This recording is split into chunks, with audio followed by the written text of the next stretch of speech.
महाकरुणिक भगवान बुद्ध जी के चरणों में नमन करते हुए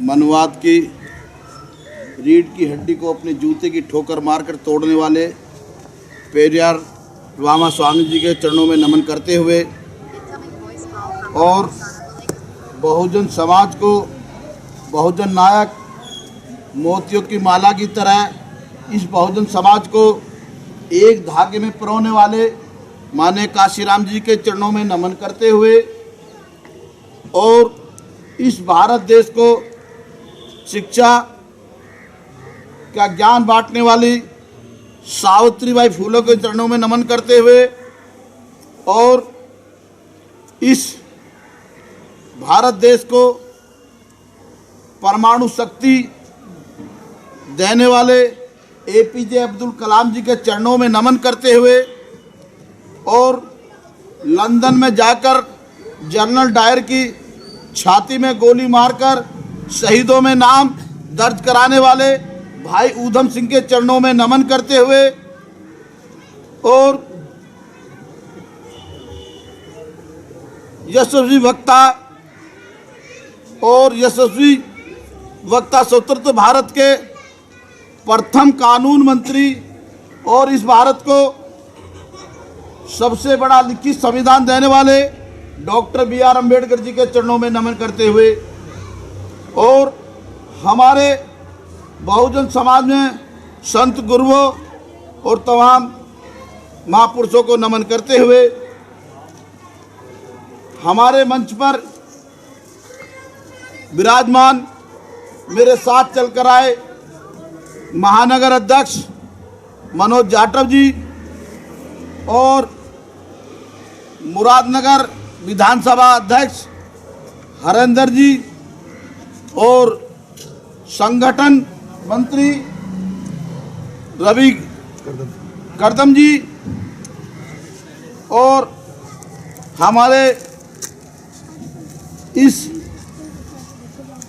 फरकनगर का रास्ता दिखाने वाले देवेंद्र गौतम रिसाड़ी जी और महेंद्र गौतम जी, ईश्वर जी, डॉक्टर ललित राम जी और भाई सुरजीत जाटव जी। अभी हमारे महानगर अध्यक्ष जी ने आपको बताया, ये बात सही है कि हम लोग अपनों से तो लड़ लेते हैं, मगर जब दूसरों से लड़ने का नंबर आता है तो दुम दबा के हम पीछे भाग लेते हैं। इसलिए आपने देखा है कि अगर हमारी छोटी सी या बड़ी सी कोई जमीन पर कोई लपड़ा कर लेता है तो हमारे बुजुर्ग कहते कोई बात नहीं, भी इसी ले लेंगे, हम तो ऐसे खा कमा लेंगे। मगर अगर आप देखोगे गुजर जाट किसी में भी अन्य में या यादव में भी एक छोटी सी लड़ाई लड़ी है। मैं गाजियाबाद विजयनगर चौराहे पर एक छोटे से मकान में रह रहा हूँ जो 2 साइड ओपन का मकान है और मनुवाद लोगों ने उस मकान पे कब्जा कर लिया और जब कब्जा कर लिया तो मेरी माँ ने कहा कि बेटा हम आज सामान को घर ला करके निकाल कर रख लेंगे, हमें दुकान की जरूरत नहीं है और हम तेरे को सुरक्षित चाहते हैं। मैंने कहा माताएं ये बात सुन लीजिए, अगर मेरा समय लिख करके आ गया कि एक्सीडेंट से मरूंगा तो आप नहीं रोकना। अगर आपके दिमाग में अगर गलतफहमी हो कि हम रोक लेंगे, नहीं रुकेगा। अगर मेरा समय होगा कि इनकी गोली से मरूंगा तो आप नहीं रोकेंगे। अगर मेरा समय हुआ कि मैं जब तक जीऊंगा तो किसी में हिम्मत नहीं कि मेरी बाल बांका कर जाए। मैंने उस पर लड़ाई लड़ी और लड़ाई लड़के वहाँ कम से 100-150 राइफलधारी रहते थे, पर मैं उन्हों के बीच में एक आपका बच्चा झुका नहीं और मैंने कह दिया कि भाई या तो आराम से मान जाओ, नहीं तो मैं सुधारने में देर नहीं लगाऊंगा। आज वो जमीन आपके इस बालक की कम से कम आपके समाज की है, वो कम से कम 1.5-2 करोड़ रुपए की ज़मीन है। उस ज़मीन मैंने उन्होंने छीनने का अपने में सफल रहा और वो ज़मीन मुझे मिली और उसी ज़मीन पर आज मैं रह रहा हूँ। ये मैं आपसे बताना चाहता हूँ कि हमें लड़ाई अपनी ज़मीन जायदाद के बहन बेटियों की लड़नी चाहिए। मैं गाजियाबाद में, आप मेरा पूरे में इलाके में जाके देख लिया, अगर कोई आदमी ये कह दे कि 10 रुपये इसने हमारे से रोक लिए या छीन लिए या बेईमानी कर ली, तो आपका जूता होगा मेरा सिर। मैंने गाजियाबाद में अपना पैसा खर्च किया है, अपना सब कुछ किया है। मैं किसी रईस का बेटा नहीं हूँ, मैं भी एक मजदूर बाप का बेटा ही हूँ। और मेहनत करके, लोग कहते हैं ना कि भाई हम मजदूर से क्या कर सकते हैं। मेरे पिताजी मजदूर रहे, मैं भी मजदूर रहा, पर समय एक ऐसा विद्युत होता चला गया कि मैंने इतनी मेहनत करी है कि गाजियाबाद में एक अपना मकान बनाया, अपनी शादी करी। उसके बाद में होते हुए ये पोजीशन आ गई कि भाई चंद्रशेखर ने गाजियाबाद सदर विधानसभा के लिए, विधानसभा लड़ने के लिए विधायक का टिकट मेरे लिए नियुक्त किया गया। तो ये देखिए कि मैं कितनी मेहनत कर रहा हूँ। मेरे पे कुछ 4 हाथ पैर तो है नहीं, जितने आपके उतने मेरे हैं। पर ये आप देखिए कि एक विधायक लड़ने के लिए गाजियाबाद सदर सीट को, और मुझे न्योता मिला, मुझे टिकट हुआ, तो ये आप लोगों की शान है या नहीं है। और चंद्रशेखर भाई जी ने मुझे इस लायक समझा कि उन्होंने बिगर सिफारिश के कि नहीं पुष्पेंद्र लड़ेगा वहां से, पर किसी कारणवश हमारे लोग थे जो पीछे हट गए और मेरी गैल चाल करके और मेरा टिकट भरने नहीं दिया। मुझे रोक दिया गया कि नहीं भी अब की बार तो मैं नहीं लड़ पाया। पर मैं इस टाइम भाई चंद्रशेखर जी ने देखा कि लड़का वाकई में मेहनती है और वाकई में लड़ाकू है, तो मुझे नहीं पता मेरे सभी समाज ने कहा नहीं जिला अध्यक्ष इसे ही बनाया जा। तो आज जिले की जो कमान है वो आप लोगों के आशीर्वाद से है। पर मुझे बड़ा दुख की बात है कि मैं फर्रुखनगर पहली बार आ रहा हूँ, जिसमें कि हमारा जाटो समाज इतना होने के बाद में मुझे तो आप लोगों को पहले बुला लेना चाहिए था, क्योंकि जब तक मुझे रास्ता नहीं दिखाए जब तक तो मैं भी नहीं चल पाऊँगा। आज मुझे बड़ी खुशी है कि मुझे यहाँ बुलाया है, और मैं बुलाया है तो मैं हर घर में जाने के प्रयास करूँगा, हर आदमी को आगे बढ़ाने की कोशिश करूँगा। और लॉबी लोगों से मुझे आवाज़ आई कि लोनी की सीट आज़ाद समाज पार्टी लड़ना चाहिए। मैं कह रहा हूँ, आपसे वादा कर रहा हूँ कि मुझसे लिखित में मांगा है कि आप अध्यक्ष जी बताइए आपको क्या चाहिए, तो मैंने गाजियाबाद और लोनी स्पेशल में मांगी है कि लोनी का भी कैंडिडेट हमारा होगा और गाजियाबाद का भी होगा। अगर तीसरे की जरूरत है तो मैं डास न लड़ाऊंगा। ये मैंने आपसे बोल दिया है। ये हमारे राष्ट्रीय अध्यक्ष समझे या हमारे पदाधिकारी समझे, पर जो आपके विचार थे वो मैंने विचार वो रख के भेज दिए हैं, लिखित में भेजा, अपने लेटर पैड पे भेजा है। मैंने भाई साहब को दिखा भी दिया है कि अपनी लेटर पैड में भेज दिया कि लोनी और गाजियाबाद हमारी चाहिए, क्योंकि यहाँ पर अगर कार्य कर रहे हैं तो हमारे गाजियाबाद की और विधानसभा की या आप लोग टीम काम कर रही है। आप लोगों को पता है कि हमारे यहाँ का प्रत्याशी जीत सकता है, तभी आप लोग कह रहे हैं। तो मैं आपकी बात का समर्थन कर रहा हूँ और मैंने लिख करके वहाँ भेजा है। रही बात, देखिए अभी हमारे माननीय अध्यक्ष जी ने कहा कि हम डरते नहीं। हम क्यों नहीं डरते? हम किसी के बाप से क्यों नहीं डरते? क्योंकि इस देश की कानून हमारे बाप ने लिखी है, इसलिए हमें किसी के बाप से डरने की जरूरत नहीं है।